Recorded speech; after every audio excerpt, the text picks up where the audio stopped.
আমি আজকে আপনাদের জন্য খুবই মুখরোচক একটা রেসিপি নিয়ে চলে এসেছি।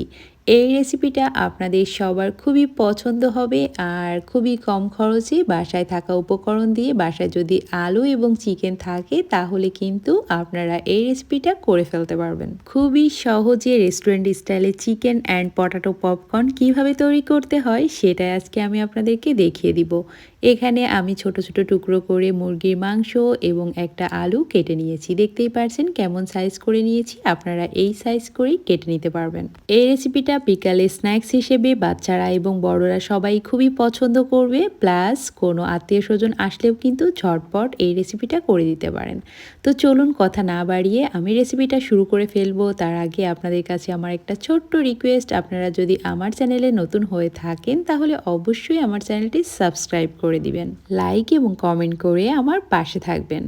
তো চলুন শুরু করে ফেলি। মুরগির মাংসের মধ্যে আমি স্বাদ মতো লবণ দিয়েছি, মানে 1 চা চামচ লবণ অ্যাড করে দিয়েছি, আর দিয়ে দিলাম 1 চা চামচ মরিচ গুঁড়া।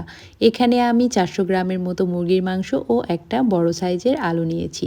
এখানে মুরগির মাংস 400 গ্রামের মতো হবে আর একটা বড় সাইজের আলু নিয়েছি। এখন আমি অ্যাড করে দিব ভিনেগারটা দিয়ে দিব 1 চা চামচের মতো। অবশ্যই ভিনেগারটা দিবেন, এতে মুরগির মাংসের বাজি স্মেলটা চলে যাবে আর ভালোভাবে মেরিনেট হওয়ার জন্য হেল্প করবে। আর এখানে আমি অ্যাড করে দিচ্ছি সয়া সস, যে কোনো ব্র্যান্ডের সয়া সস দিবেন। আমি এখানে লাইট যে সয়া সস সেটা পরিমাণ মতো দিয়ে নিচ্ছি। দেখতেই পাচ্ছেন আমি এখানে 2 চা চামচের মতো সয়া সস অ্যাড করে দিলাম। চিকেন পপকর্ন বা ফ্রাই যে কোনো কিছুতে সয়া সস অ্যাড করাটা কিন্তু অবশ্যই জরুরি। এখন আমি এখানে অ্যাড করে দিচ্ছি আদা এবং রসুন বাটা 1.5 চা চামচের মতো, আর একেবারে কম আমি 10-12টার মতো কালো গোলমরিচ একটু পেস্ট করে নিয়েছি, কারণ আমার কাছে গুঁড়া ছিল না। বাসায় গোলমরিচের গুঁড়া থাকলে অবশ্যই গুঁড়া দিয়ে দিবেন, আর না থাকলে একটু বেটেও দিতে পারেন, কোনো সমস্যা নাই। এখন আমি অ্যাড করে দিব স্বাদে ম্যাজিক মশলা, যেটা ম্যাগির, সেটা আমি বাজার থেকে কিনে নিয়েছি মাত্র 5 টাকা করে। এটা আমি দিচ্ছি একটু এক্সট্রা ফ্লেভারের জন্য। এটা দিলে কিন্তু খুব সুন্দর একটা ফ্লেভার আসে, তাই খেতে আমার কাছে বেশ মজা লাগে।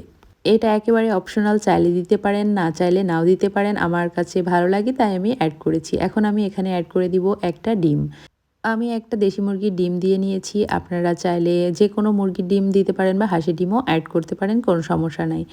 তো এখানে আমি আর কোনো মশলা অ্যাড করব না। আমার সব ধরনের মশলা অ্যাড করা শেষ। দেখতেই পারছেন এই মশলাগুলো কিন্তু আমাদের সবার ঘরেই থেকে যায় সব সময়। তো এই সামান্য মশলাগুলো দিয়ে আমি খুবই মজা করে রেস্টুরেন্ট স্টাইলে চিকেন পপকর্ন বা পটাটো পপকর্ন দুইটাই মাঝে মাঝে তৈরি করে ফেলি। এটা আমাদের বাসার বাচ্চারা এবং বড়রা সবাই স্ন্যাক্স হিসেবে খুবই পছন্দ করে। বিশেষ করে ইভিনিং স্ন্যাক্স হিসেবে সবাই খুবই পছন্দ করে।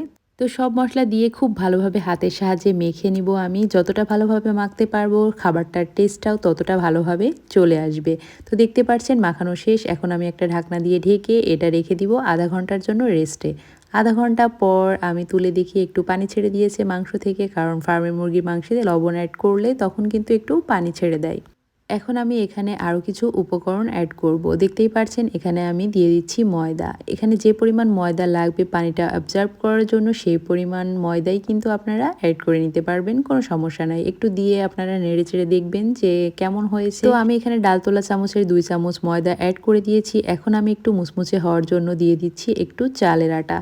চালের আটাটা দিয়ে দিচ্ছি 1 চামচের মতো, মানে ডালতোলা চামচের 1 চামচ দিয়ে এখন আমি আস্তে আস্তে মাখতে থাকবো। যদি কম বেশি লাগে ময়দা তাহলে আমি পরে দিয়ে দিব, তবে আমি এভাবে আইডিয়া করে তৈরি করি, ইনশাল্লাহ ঠিক মতোই হয়। তবে কম বেশি হলে আমি অ্যাড করব, কোনো সমস্যা নাই। তো দেখতে পাচ্ছেন আমি হাতের সাহায্যে খুব ভালোভাবে মেখে নিচ্ছি। মেখে নেওয়ার পর এরকম একটা ঘনত্ব আসবে যেন খুব ভালোভাবে আমি এটা ভাজতে পারি।